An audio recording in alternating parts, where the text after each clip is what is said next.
Hey, it's Jason with West End Heating and Air.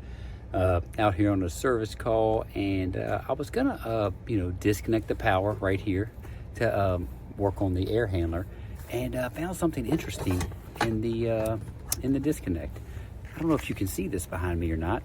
Let me grab my flashlight. There's no fuses. Those are pieces of copper. So yeah, it's not fusibly protected. We don't put copper where fuses go. The fuses are there to thermally protect, the equipment and make sure nothing overheats, the electric heat and whatnot.